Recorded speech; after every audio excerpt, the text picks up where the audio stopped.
తెలంగాణలో కాంగ్రెస్ పార్టీ అధికారంలోకి వచ్చి 2 ఏళ్లు సమీపిస్తోంది. కానీ ఆ జిల్లాకు మంత్రి పదవి అందరినీ ద్రాక్షగానే మిగిలిపోయింది. ఉమ్మడి ఆంధ్రప్రదేశ్ నుండి తెలంగాణ రాష్ట్రం ఏర్పడిన నాటి నుండి ఎప్పుడు ఏ పార్టీ అధికారంలోకి వచ్చినా ఆ జిల్లాకు క్యాబినెట్లో స్థానం ఖాయంగా ఉండేది. కానీ ఇప్పుడు మాత్రం సీన్ రివర్స్ అయిందా? ముచ్చటగా 3 సార్లు మంత్రివర్గ విస్తరణ జరిగినా ఆ జిల్లాకు చోటు దక్కలేదు. దీంతో ఆశావహుల్లో తీవ్ర నిరాశ నిస్పృహ వ్యక్తమవుతుందట. క్యాబినెట్లో చోటు కోసం గంపెడాసులు పెట్టుకున్న ఓ సీనియర్ ఎమ్మెల్యేకు ప్రత్యేక హోదాతో సలహాదారుగా నియమించి చేతులు దులుపుకున్నారు. మంత్రి పదవి లేని ఆ జిల్లా ఏది? ఆ పరిస్థితి ఎందుకు వచ్చింది? ఆ వివరాలపై ఓ లుక్కేద్దాం.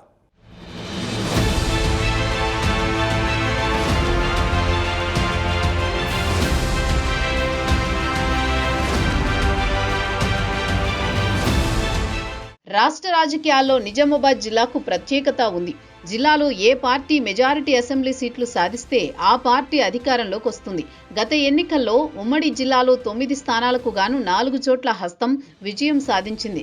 ఇక బాన్సువాడ నుంచి గులాబీ పార్టీ తరపున గెలిచి పోచారం శ్రీనివాసరెడ్డి కూడా కాంగ్రెస్ గూటికి చేరడంతో ఆ పార్టీ బలం 5కు చేరింది. కాగా మొదటి విడతలోనే జిల్లాకు మంత్రి పదవి ఉంటుందని అందరూ ఆశించారు. కానీ రాజకీయ సమీకరణాల్లో భాగంగా అది సాధ్యం కాలేదు.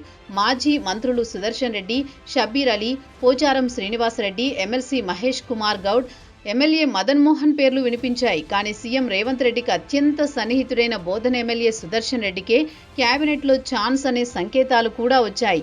అటు మహేష్ గౌడ్కు పీసీసీ ఇవ్వడం, షబ్బీర్, పోచారంలను ప్రభుత్వ సలహాదారులుగా నియమించి సుదర్శన్ రెడ్డికి లైన్ క్లియర్ చేయడంలో సీఎం రేవంత్ సక్సెస్ అయ్యారు.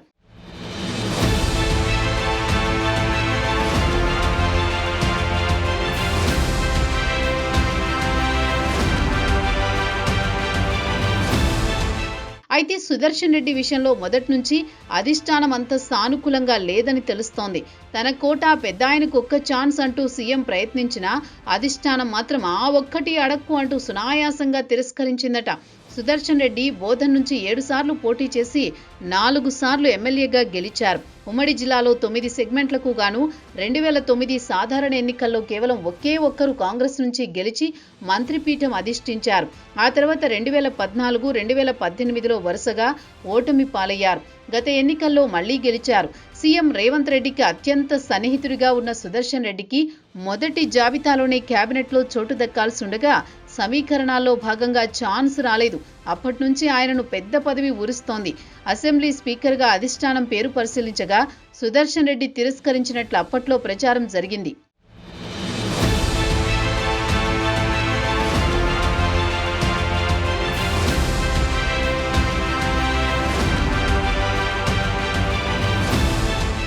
సుదర్శన్ రెడ్డిని ఎలాగైనా క్యాబినెట్లోకి తీసుకోవాలని రేవంత్ పట్టుదలగా ఉన్నారు. మైనారిటీ నేత షబ్బీర్ అలీ ప్రభుత్వ సలహాదారుగా నియమించారు. అటు మరో సీనియర్ నేత పోచారం శ్రీనివాసరెడ్డిని బీఆర్ఎస్ను వీడి హస్తంగూటికి చేరగా ఆయనను క్యాబినెట్లోకి తీసుకుంటారనే ప్రచారం జరిగింది. కానీ ఆయనను కూడా ప్రభుత్వ సలహాదారుగా భర్తీ చేశారు. ఇంకా మరో సీనియర్ నేత మహేష్ కుమార్ గౌడ్ కూడా మంత్రివర్గంపై కన్నేశారు. ఎమ్మెల్సీగా ఎన్నికయ్యాక క్యాబినెట్లోకి తీసుకుంటారని అందరూ భావించారు. కానీ ఆయనకు తెలంగాణ పీసీసీ బాధ్యతలు అప్పగించారు. ఇక మిగిలింది సుదర్శన్ రెడ్డి. సీనియర్లంతా ఏదో ఒక పెద్ద పదవిలో ఉండిపోయారు. సుదర్శన్ రెడ్డి కోసం ముఖ్యమంత్రి లైన్ క్లియర్ చేశారనే ప్రచారం కూడా లేకపోలేదు. త్వరలో జరిగే మంత్రివర్గ విస్తరణలో ఆయన బెర్తు దాదాపు ఖాయమనే చర్చ జరిగింది.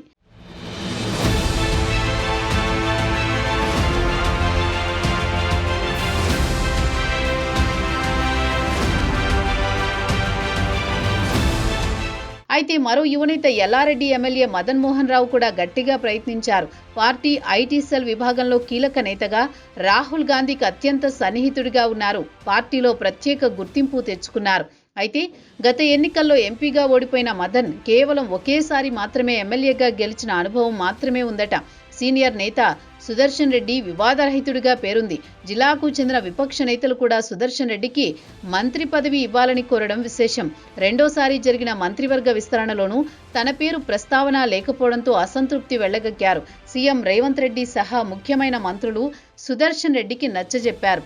ఎమ్మెల్యేగా ఉండలేకపోతున్నానని అప్పట్లో రాజీనామా కూడా సిద్ధపడినట్టు పార్టీ వర్గాలు తెలిపాయి.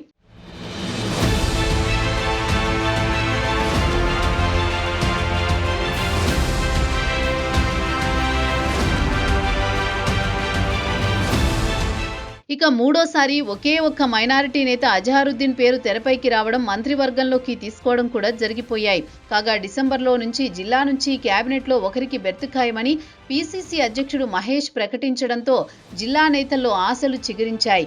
కానీ ఒకే రోజులో అవి అడియాసలయ్యాయి. ప్రత్యేక హోదాతో సుదర్శన్ రెడ్డిని ప్రభుత్వ సలహాదారుగా నియమిస్తూ జీవో జారీ చేసింది ప్రభుత్వం. దీంతో ఇక జిల్లాకు మంత్రి పదవి కష్టమని స్పష్టమవుతోంది.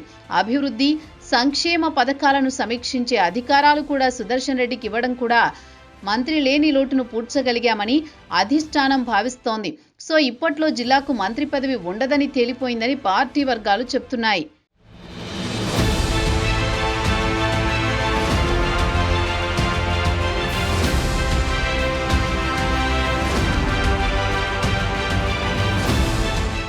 ఏది ఏమైనా ఉమ్మడి నిజామాబాద్ జిల్లాకు మంత్రి లేకపోవడంతో అభివృద్ధి కుంటుపడుతుంది అని భావిస్తున్నాయి రాజకీయ వర్గాలు. చూడాలి మరి వచ్చే డిసెంబర్లో జరిగే మంత్రివర్గ విస్తరణలో ఉమ్మడి జిల్లాకి మంత్రి పదవి ఇస్తుందా లేక సలహాదారులతోనే పరిపాలన కొనసాగిస్తుందో.